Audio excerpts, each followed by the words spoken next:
사도행전 5장 1절에서 11절 말씀 되겠습니다.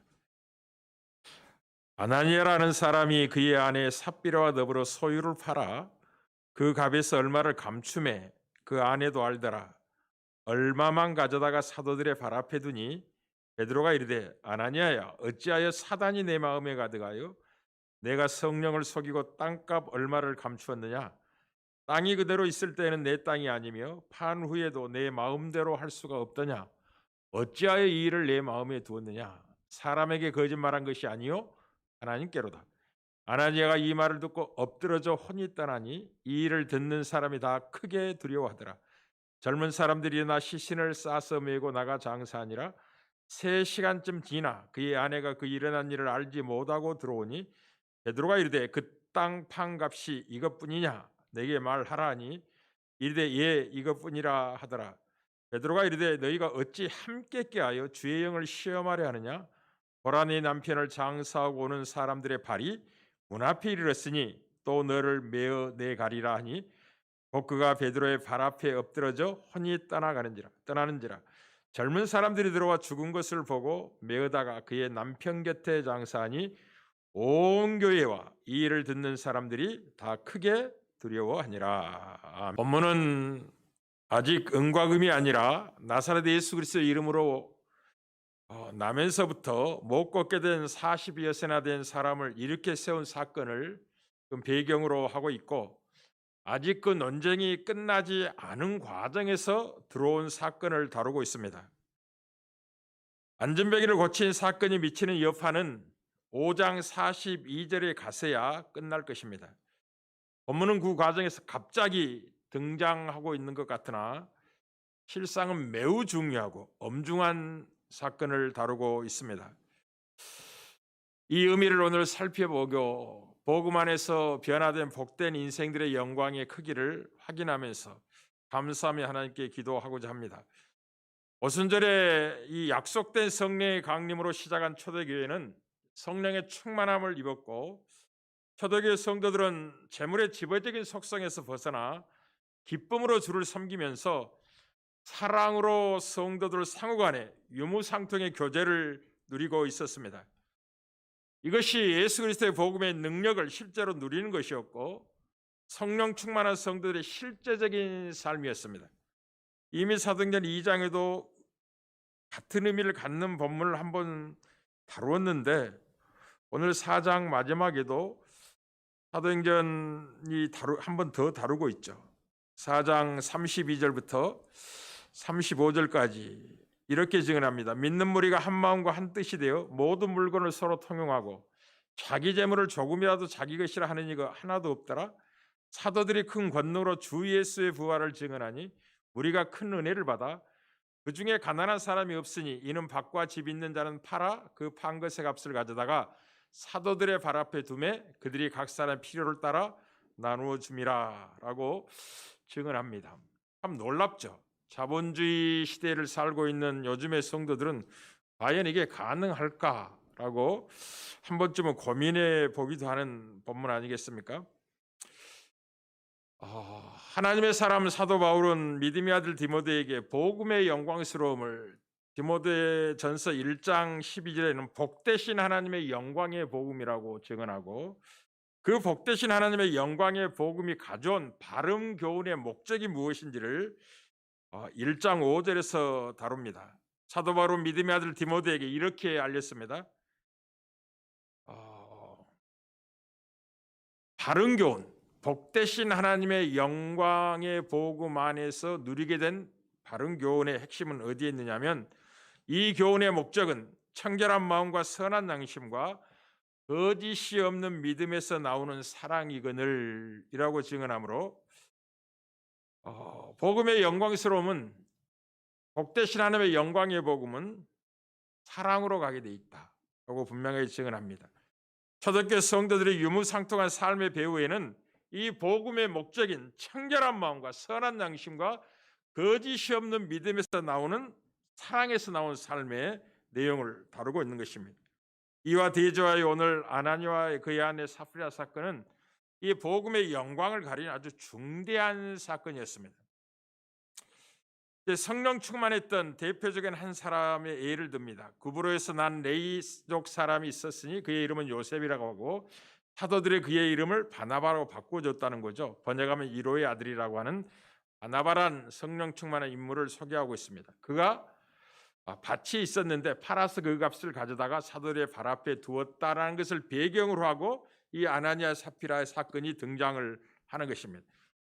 성령 충만한 사람과 사단이 가득한 사람의 대조죠.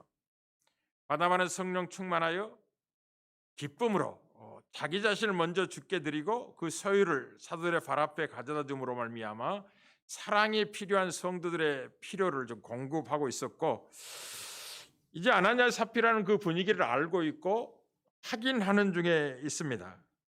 그래서 그렇게 참되게 하나님 앞에 헌신한 바나바를 이제 예를 든 그 사람들의 모습을 보고 참 좋다. 나도 저렇게 사람들에게 인정받고 싶고 정말 하나님을 사랑하고 헌신했다는 것을 사람들에게 인정받고 싶은 욕망으로 자기의 소유를 팔아서 얼마는 감추고 그리고 얼마만 가져다가 사도들의 발 앞에 둔 것입니다. 이것을 베드로는 그 마음에 사단이 가득했다라고 하고 성령을 속이는 일이고 하나님께 거짓말하는 것이며, 그의 아내가 함께 공모했기 때문에 나중에 함께 깨하여 주의 영을 시험했다라고, 다 하나님, 성령, 주의 영 이렇게 해서 사람에게 한 것이 하나님께 한 것이랑 분명하게 확인하고 있습니다. 그러면서 이렇게 이야기합니다. 땅이 그대로 있을 때에는 내 땅이 아니며 판후에도 내 마음대로 할 수 없더냐. 그런데 어찌하여 이것을 마음에 두고 사람에게 거짓말한 게 하나님께 거짓말했느냐라고 묻습니다. 아주 중요한 표현이죠. 뭐 안 팔아서 안 가져와도 되는 거죠. 자기 마음대로 할 수 있는 소유니까. 그런데 했다는 거죠. 했는데 속이고 있다는 거죠. 왜 했느냐? 그 분위기가 사뭇 이제 재산을 팔아서 사도의 발 앞에 가지는 온 것이 그 신앙의 공동체에서 상당한 기쁨이 되었고, 그렇게 한 행위에 대해서 많은 사람이 칭찬하며 참 선한 일을 한 것이다 라고 아마 바나바를 충분히 인정하고 높였을 것입니다. 이 아나니아 삽비라도 그렇게 하나님 앞이 아니라 사람 앞에 높임을 받고자 해서 이제 재산을 팔아서 얼마만 가져다가 사도의 발 앞에 가지고 온 거죠. 하나님은 그 마음을 다 알고 계셨습니다. 자, 그리고 이제 이 사건을 두 번에 걸쳐서 크게 두려워했던 사건이라고 이야기합니다. 먼저 아나니아가 죽고 장사 지내는 그 모습을, 사람들이 혼이 떠난 그 모습을 듣는 사람들이 다 크게 두려워했다라고 하고, 그의 아내 삽비라도 장사지로 오고 나서 그 결론을 온 교회와 이 일을 듣는 사람들이 다 크게 두려워했다. 이 두려워한다는 게 뭔가라는 것이 우리가 확인해 보고자 하는 말씀입니다. 우리가 이제 신앙생활에서 가장 경계하고 조심해야 될 것이 무엇이냐면, 참신앙이라는 것은 하나님께 그 마음을 드리는 것입니다. 하나님께 마음을 다하지 않고도 사람 앞에 마음을 다한 것처럼 속여서 사람에게 인정받으려고 하는 것은 복음과 관계없는 거짓 신앙입니다. 다시 말씀드리겠습니다. 하나님께 마음을 다하지 않고도 사람 앞에서는 어떤 행위를 함으로 그것이 하나님께 마음을 다한 것처럼 속여서 야, 참 대단하다라고 사람 앞에 인정을 받으려고 하는 것은 복음과 관계없는 바른 신앙이 아닙니다. 아나니아와 삽비라 부부가 바로 이 엄중한 죄를 범하고 있는 것입니다. 우리가 하나님을 섬긴다는 게 뭐냐? 마태복음 22장 30절 40절에서 율법사가 예수님께 와서 율법 중에 제일 큰 계명이 무엇입니까? 라고 했을 때 주님이 이렇게 말씀하십니다. 예수께서 이르시되 마음을 다하고 목숨을 다하고 뜻을 다하여 주 너희 하나님을 사랑하라. 이것이 크고 첫째 되는 계명이다. 하나님을 사랑할 때, 하나님께 마음을 드릴 때 어떻게 드려야 되냐면 다 드려야 되는 것입니다. 마음을 다해야 되며 목숨을 다해야 되며 뜻을 다하는 것만이 하나님을 섬기는 것이고 사랑하는 것입니다. 오늘 아나니아 삽비를 부분적으로 이것은 섬기는 게 아니죠. 우리는 골로새 3장 23절에서 사도 바울이 무슨 일을 하든지 마음을 다하여 죽게 하듯 하고 사람에게 하듯 하지 말라는 거죠. 사람에게 하는 행위는 마음을 다하지 않아도 뭐 서로 이해하고 그렇지 하고 넘어갈 수 있습니다. 그러나 주를 섬기는 것은 마음을 다하지 않고는 주를 섬길 수 없는 겁니다. 그래서 무슨 일을 하든지 마음을 다해 죽게 하듯 하라는 거죠. 그게 신앙입니다. 우리는 구약의 다윗 왕이 아들 솔로몬 왕에게 성전 건축의 책임을 맡기면서 아주 의미 있는 말씀을 합니다. 내가 섬긴 하나님이 어떤 분인지를 알리면서 그러니 네가 어떤 자세로 성전 건축에 임해야 될지를 역대상 28장 9절 10절에 다루고 있는데, 내 아들 솔로몬아, 너는 내 아버지 하나님을 알고, 내가 섬기는 하나님을 네가 알았으면 좋겠다는 거죠. 그러니 온전한 마음과 기쁜 뜻으로 섬길지니라. 여호와께서는 모든 마음을 감찰하사 모든 의도를 아시나니, 하나님은 네 마음도 알고 있다. 네가 어떤 의도를 가지고 이것을 행하는지 다 알 거야. 내가 섬기는 하나님은 그런 하나님이야. 속일 수 없어. 그러니 그분을 섬길 때 마음을 때 온전한 마음을 드려야 돼. 그분이 맡은 사명을 감당 억지로나 마지못해서나 사람의 눈치 보고 해서나 기쁜 뜻으로 해야 돼 라고 가르쳤고, 내가 만일 그를 찾으면 만날 것이요 만일 내가 그를 버리면 그가 너를 영원히 버리시리니 그런즉 너는 삼갈지니라. 여호와께서 너를 택하여 성전의 건축을 건축하셨으니 힘써 행할지니라 라고 자기 아들에게 권면을 합니다. 하나님은 모든 것을 알고 계시는 분이죠. 왜 아나니아와 삽비라가 성령을 속였을까요? 하나님을 속이고 거짓말했을까요? 왜 함께 공모하여 주를 시험했을까요? 저는 하나님이 보이지 않았기 때문에 그렇습니다. 하나님이 보이지 않기 때문에 그렇습니다. 보이지 않는 하나님을 속인 것은 그 배후에는 그 하나님을 두려워하지 않는 마음이 있는 것입니다. 하나님을 두려워하지 않는다면 어떻게 되느냐? 자신이 자신의 주인이 되고 신앙은 사람 앞에 인정받는 수단이 되고 맙니다. 아주 무서운 거죠. 하나님을 두려워하지 않는다면 어떻게 되느냐? 자신이 여전히 자기가 주인인데, 그런데 신앙의 무대 속에서 헌신하고 충성하는 모습을 지켜보니까 사람이 인정받고 칭찬받고 대우받는 것 같으니까 자기도 사람 앞에 칭찬받고 인정받을 욕구 속에서 신앙을 수단으로 동원하는 거죠. 아나니아 삽비라가 정확히 이 문제에 걸린 겁니다. 하나님은 우리의 마음을 다 살피고 폐부를 감찰하고 계십니다. 우리 예레미야 17장 9절 11절에서 만물보다 거짓되고 심히 부패한 것은 마음이라고, 누가 능히 이를 알게 되겠느냐고. 나 여호와는 심장을 살피며 폐부를 시험하고 각각 그 행위와 그의 행실대로 보응하는 하나님인 것을 분명히 이야기합니다. 그럼 헌금 문제 같은데 헌금 떼먹은 문제가 아닙니다. 신앙의 본질적인 문제를 지금 다루고 있는 것입니다. 이 싸움이 어디에 시작돼요? 은과 금이 아니라 나사렛 예수 그리스도 이름이라는 두 대조 속에서 이제 나사렛 예수 그리스도로 만물을 회복하시는 하나님의 얘기 선포되었고 40여세나 된 앉음에 이렇게 세우고 그를 분명히 증거하시면서 시작하고 있는데, 다시 은과 금으로 매이고 묶인 옛사람으로 돌아가려는 이 문제에 대해서 하나님이 엄중한 심판을 하고 계시는 것입니다. 우리는 아직 믿음이 연약해서 재물의 지배적인 속에 다 벗어날지 못할 수 있으면 충분히 이해합니다. 그러나 근본적으로 틀려서는 안 되는 겁니다. 근본적으로. 그 신앙 자체가 근본적으로 틀려 있으면 안 되는 거예요. 정도를 걷고 싶고 바르게 온 마음대로 하나님을 사랑하고 섬기고 싶은데 여전히 연약하고 매여 있고, 또 뭐 재물이라는 것은 벌어보면 알지만 벌어도 항상 부족한 것이잖아요. 급하게 써야 될 것도 많고 당연히 책임 맡은 위치에서 감당해야 될 것들도 많기 때문에 많이 벌어도 뭐 남지가 않죠. 그런 연약함들은 하나님이 다 아십니다. 그러나 신앙이 근본적으로 틀려서는 안 되는 거죠. 헌금이란 건 무엇이냐? 하나님께 예물을 드린다는 것은 무엇이냐면, 여러분이 예배 속에서 이 헌금 시간을 갖는 것은 굉장히 중요한 것입니다. 헌금이라는 것은 복음의 영광을 누리는 것입니다.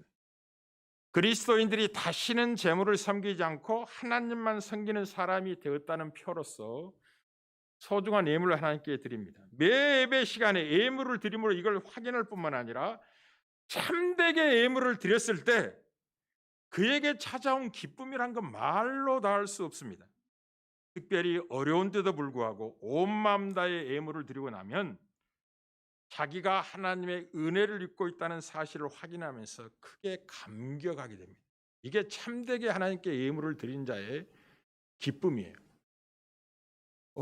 때로는 감당할 수 없는 부분을 또 요구받았고 또 그렇게 해야 될 책임 맡은 위치에서 할 수 있을까? 어려울 텐데 그런 당연한 생각이 들 수 있죠. 그런데도 온 마음 다해 하나님 앞에 헌신하고 이 예물을 드렸을 때 찾아온 기쁨이라는 것은요, 말로 다 할 수 없어요. 그렇게 하나님께 언제 드려놓고 하여오는 눈물을 흘립니다. 나 같은 자가 은혜를 입고 이런 감당할 수 있는 믿음의 자리에 와 있다니 하나님의 은혜가 아니어서 못할 일이었습니다. 하나님 감사합니다 하고 감격을 누립니다. 무엇보다도 주님을 사랑하고 성도를 사랑하는 증거가 예물을 드린 것입니다. 그래서 먼저 자신을 주께 드린 표가 예물이며, 자신을 먼저 주께 드렸다는 것은 자신에 속한 모든 것들이 이제 주의 것이라는 고백이 분명히 그 안에 들어있는 것입니다. 그래서 고린도후서 8장 3절 5절에서 이 예물의 아름다움을 사도 바울은 고린도 교회에게 이렇게 알립니다. 내가 증언하노니 그들이 힘대로 할 뿐 아니라 힘에 지나도록 자원하여. 마게도냐 교회가 예루살렘 교회의 어려움의 소식을 듣고 그렇게 이제 헌신했다는 거죠. 이 은혜와 성도 섬기는 일에 참여함에 대해 우리에게 간절히 구하니 우리가 바라던 것뿐 아니라 먼저 자신을 주께 드리고 또 하나님의 뜻을 따라 우리에게 주었도다라고 이야기합니다. 우리 한국의 그 제자입니까라는 그 책을 통해서 알려지기 시작한 후안 까를로스 오르티즈 목사님의 간증이 참 의미심장하죠. 그분이 이제 아르헨티나에서 목회할 때 성령이 임하신 겁니다. 강하게 은혜가 임하고 성도들이 은혜를 받고 다음 주에 교회를 오는데 집에 있는 석 끌고 오고 냉장고 가지고 오고 집에 있는 값진 것은 다 교회로 가지고 온 겁니다. 예전에는 이것이 내 것인 줄 알았는데 실상 하나님의 소유였다는 사실을 이제 깨달았던 거예요. 그러니 교회 그 마당에 가져온 그냥 집집마다 물건이 이렇게 산더미 쌓여가지고 당회가 열렸다는 거 아닙니까? 너무나 고민하다가 다시 돌려줬다는 거죠. 예전에는 이것이 당신들 것인 줄 알고 사용했지만 실상은 하나님의 것인 줄 알고 가치 있게 사용하십시오 하고 돌려줬다고. 은혜를 입으면 그렇게 되는 것입니다. 성령 충만하면 아무도 자기 재물을 조금이라도 자기 것이라고 생각하지 않습니다. 하나님의 것을 맡아 내가 지금 누리고 있으며 하나님이 필요에 따라 사용하시는 기쁨으로 헌신할 준비를 갖추고 살아가는 인생들이 그리스도인들이죠. 사랑하는 성도 여러분, 아나니아와 삽비라 사건은 복음의 영광을 버리고 재물의 지배적 속성으로 돌아가려는 옛삶으로 돌아가는 일에 대해 하나님의 엄중한 심판을 다루고 있는 것입니다. 반동에 대한 엄중한 심판이었습니다.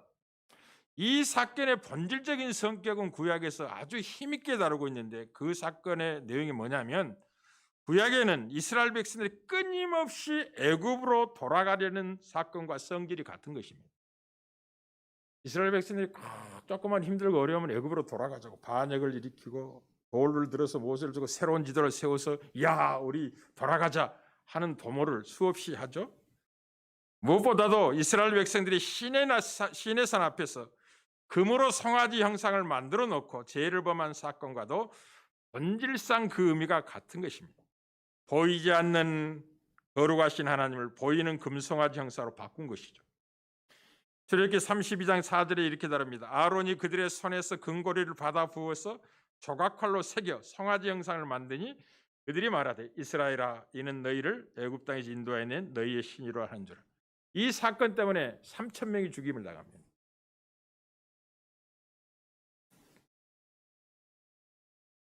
하나님은 진노하시고 엄중하게 심판하셨습니다. 이것은 복음 안에서 나타내신 하나님의 영광을 우상에게 빼앗기지 않으시려는 하나님의 강력한 의지의 표현입니다. 다시 말씀드리겠습니다. 이 아나니아와 삽비라 사건은 어떤 의미를 갖냐면 복음 안에서 나타난 하나님의 영광, 그 하나님의 영광이 재물의 지배적인 속성에서 벗어나 하나님만 섬기는 백성으로 굳게 세워진 복음 안에 나타난 영광스러움이 반동을 통하여 다시 우상을 섬기는 것 같은 재물의 지배적 속성으로 돌아가려는 일에 대해서 하나님이 엄중하게 심판하심으로 말미암아 은과 금이 아니라 나사렛 예수 그리스도의 이름으로 어그러지고 거스른 세대를 회복할 것을 다시 한번 분명하게 알린 사건입니다. 놀라운 사건이죠. 복음의 본질을 지키시는 하나님의 일하심입니다. 복음의 본질을 지켜내시라는 하나님의 일하심이다. 우리 이사야서 42장 8절에서 나는 여호와니 이는 내 이름이라 나는 내 영광을 다른 자에게 내 찬송을 우상에게 주지 아니하리라고. 왜 아나니아 삽비라 사건이 지금 이 3장부터 5장 42장 사이에 결론이 아직 안 났는데 사이에 들어와 있는지를 충분히 여러분 이해하고 계셔야 됩니다. 얼마나 중요한 것인지. 보다 나사렛 예수 그리스도 이름만이 유일한 회복의 이유며 근거며 하나님의 뜻인 것을 역설적으로 반동하여 옛사람으로 돌아가는 자를 엄중하게 심판하여 그걸 죽음으로 두렵게 함으로 다시 한번 확인시키시고 분명히 하고 계십니다. 사랑하는 성도 여러분, 우리는 이제 재물을 섬기는 자들이 아니라 하나님을 섬기는 자들입니다.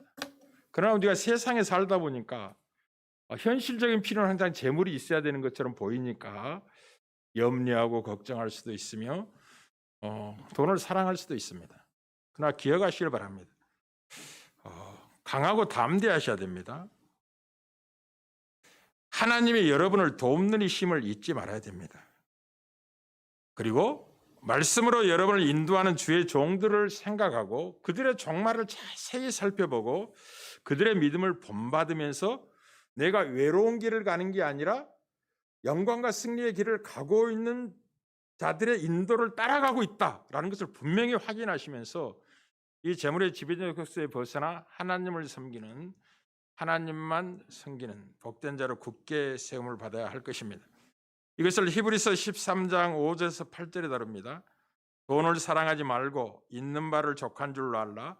그가 친히 말씀하시기를 내가 결코 너희를 버리지 아니하고 너희를 떠나지 아니하리라 하셨느니라. 언제나 하나님이 자기 백성에게 약속하신 거죠. 야곱에도 약속하셨고 여호수아에게도 약속하셨고 이스라엘 전체 역사 속에서 내 백성을 내가 떠나지 않고 버리지 않을 것이다 라고 약속을 하셨죠. 그러므로 우리가 담대히 말하되 주는 나를 돕는 이시니 내가 무서워하지 아니하겠노라. 사람이 내게 어찌하리요 하노라. 하나님의 말씀을 너희에게 일러주고 너희를 인도하는 자들을 생각하며 그들의 행실의 길을 말을 주의하여 보고 그들의 믿음을 본받으라. 예수 그리스도는 어제나 오늘이나 영원토록 동일하시니라 라고 말씀하십니다. 사랑하는 성도 여러분, 우리는 복음으로 말미암아 이제 마음의 축이 뒤바뀐 인생들입니다. 재물을 섬기던 옛적 삶에서 벗어나 이제 하나님만 섬기는 그리스도 예수를 믿는 믿음의 백성들이 되었습니다. 우리 안에 성령이 거하시고 계시고 우리는 성령의 인도를 받고 살아가는 백성들입니다.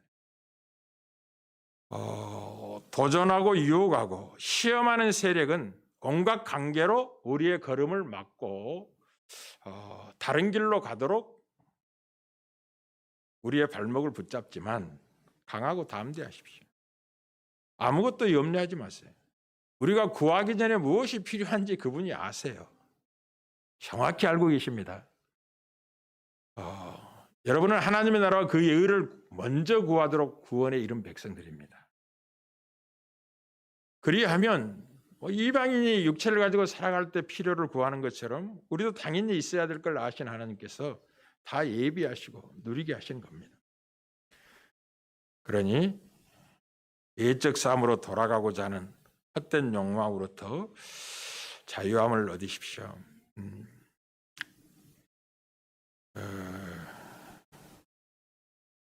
구약의 이스라엘 백성들이 얼마나 못났으면 그렇게 생각하지 마시고 우리의 본성이라는 걸 기억하십시오. 그들이 왜 끊임없이 모세라는 지도자를 버리고 새로운 지도자를 세워가지고 애국으로 돌아가려고 했었는지, 왜 모세가 보이지 않자 거룩한 법을 받아야 될 그 백성들이 그 밑에서 금고리들을 빼서 송아지 형상을 만들어 놓고 이것이 우리를 애굽에서 인도한 신이라고 우상을 섬기는 자로 갔는지를 기억을 하십시오. 보이지 않는 하나님을 두려워하지 않고 있기 때문에 그렇습니다. 보이지 않는 하나님이 안 계십니까?